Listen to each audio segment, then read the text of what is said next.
आप 9 वर्षों से गवर्नर हैं हिमाचल और गुजरात को मिला के। गुजरात का कार्यकाल समाप्त हो गया, कई कार्यकाल समाप्त होते रहेंगे, कोई नया नोटिफिकेशन आएगा ही नहीं। आप ऐसा लगता है मोदी जी के साथ साथ आप भी अनवरत हैं गुजरात में। एनी हाउ, तो इन 9 वर्षों में आपका अनुभव राजभवन में कैसा रहा? क्योंकि कुछ लोग ये कहते हैं कि राजभवन एक सिविल कारावास है या जेल है, ऐसा कुछ लोग कहते हैं। आपको कैसा महसूस हुआ इन 9 साल में? निश्चित रूप से मेरे लिए इस प्रकार का पद जो संभावित ही नहीं था, तो मेरे लिए एक चैलेंज था, चुनौती थी। लेकिन ईश्वर की कृपा रही कि मैं काम अनथक होकर के करता रहा और वो मेरा स्वभाव था। हिमाचल प्रदेश में डॉक्टर शशिकांत जी हमारे बीच में बैठे हैं। ये मेरे बड़ी एडवांस ही मेरे संपर्क में आ गए और इनको मैंने अपना एडवाइजर लगाया। इनका इतना बड़ा सहयोग मेरे साथ रहा कि ये दोनों ही पार्टियों को जानते थे, अपोजिट को भी और जो उस समय शासन में थी। तो इनका जो अनुभव थे, पत्रकार थे, प्रोफेसर थे, तो इनका बड़ा मार्गदर्शन मिला। उस समय कांग्रेस गवर्नमेंट थी, राजा वीरभद्र जी मुख्यमंत्री थे। बड़े पुराने अनुभवी, 60 साल का उनका जीवन था। राजनीति का उतनी मेरी आयु भी नहीं थी, लेकिन इनके सहयोग से इतना तालमेल, कभी मेरा विवाद नहीं हुआ। वाह! और लगातार हर क्षेत्र में प्रदेश को हम आगे बढ़ाते रहे। एक ताली तो शशि जी के लिए होनी तो चाहिए। मेरा वहां मैंने अभियान चलाया काम का। वहां नशे में युवा पीढ़ी तेजी से आगे बढ़ रही थी, तो डॉक्टर साहब का सहयोग मिला, लोगों को जोड़ा, हमने नशा मुक्ति का अभियान चलाया। वहां वृक्षारोपण के समय वो अभियान हम चलाते थे।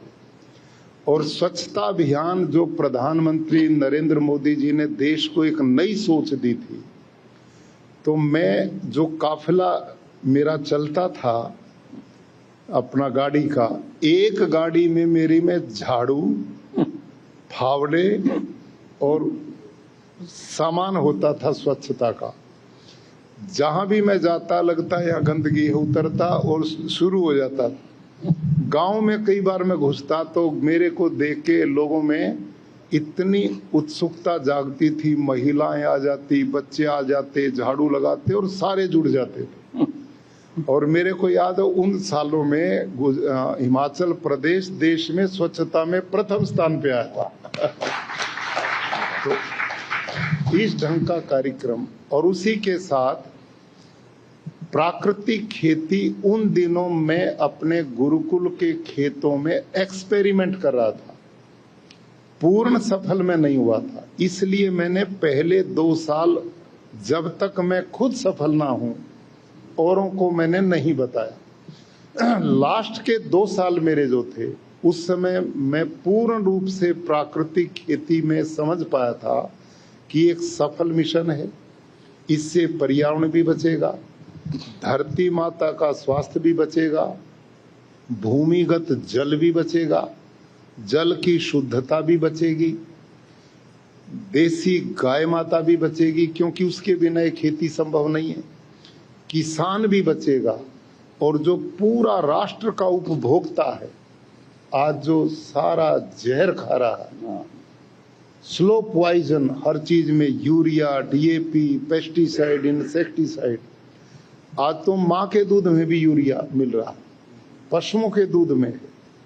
तो ये सब कुछ एक चुनौती थी। मैं इसमें गुरुकुल में अपने खेतों में सफल हुआ, तो मैंने हिमाचल प्रदेश में लास्ट के 2 साल में अभियान चलाया। और गांव-गांव में मैं जाता था, छोटे छोटे गांव थे, किसानों को इकट्ठा करता। 180 एकड़ जमीन में आप कुछ करते थे वहाँ, मैंने पढ़ा कहीं जी। 180 एकड़ जमीन में आप एक्सपेरिमेंट करते थे। हाँ, रिसर्च करते 180 एकड़ गुरुकुल की जमीन में। तो जब सफल हुए तो मैंने हिमाचल में छोटे छोटे किसानों को शुरू किया, और 2 ही साल में 50,000 किसान हमने खड़े कर दिए। और इस समय हिमाचल में लगभग 2.25 लाख किसान प्राकृतिक खेती करते हैं। कोई पंचायत ऐसी हिमाचल में नहीं जिसमें प्राकृतिक खेती ना होती हो। बहुत अच्छा एक वातावरण।